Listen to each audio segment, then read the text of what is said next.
To them, the Wendigo was not just a monster, it was a warning. This creature is said to stalk the northern forests of the United States and Canada, especially during the harsh winters when food is scarce.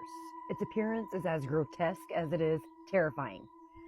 Sunken eyes, sharp daggery teeth, and gaunt and skeletal. It has grayish, decaying skin, said to be over 15 feet tall, you guys, and it has antlers sprouting from its skull. In other stories, its appearance looks more human.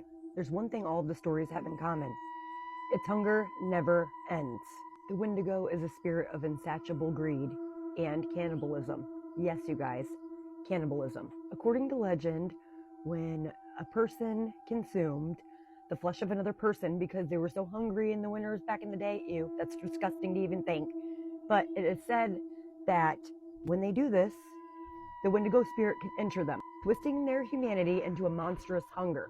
It is said that the more they ate, the more the Wendigo grew stronger, larger, and hungrier. It's a reminder that no matter how desperate we are, some taboo, once crossed, consume us entirely. Now that we've talked about the legend of the Wendigo, now we're going to talk about real life encounters that people are said to have had with this creature. Legends don't always stay buried in folklore. Over the centuries, sightings of the Wendigo have sprouted up across the northern wilderness. Hunters, trappers, and even campers have reported being stalked by a monstrous figure, by something unnatural in the woods. One of the most infamous real-world cases tied to the Wendigo is to be tied to a man named Swift Runner. He was a Cree man born in Alberta in 1870s. Months later, he came back to civilization, and it was discovered that he unalived and consumed his family, his wife and his children, even though there was food supplies not too far, about 2 miles away, emergency supplies.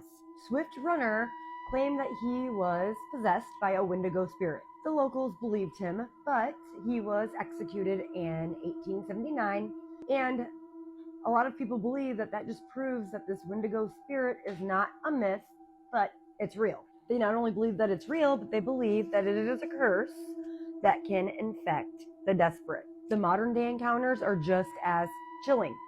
I'm going to tell you a story that happened in 2019. A group of hunters in Manitoba reported hearing an inhumane, guttural screaming sound echoing throughout the forest.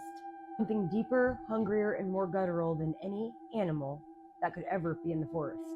They fled the area, but one of those hunters claimed that they saw a gaunt figure towering 15 feet tall, watching them and stalking them from a distance, and his eyes were beet fucking red.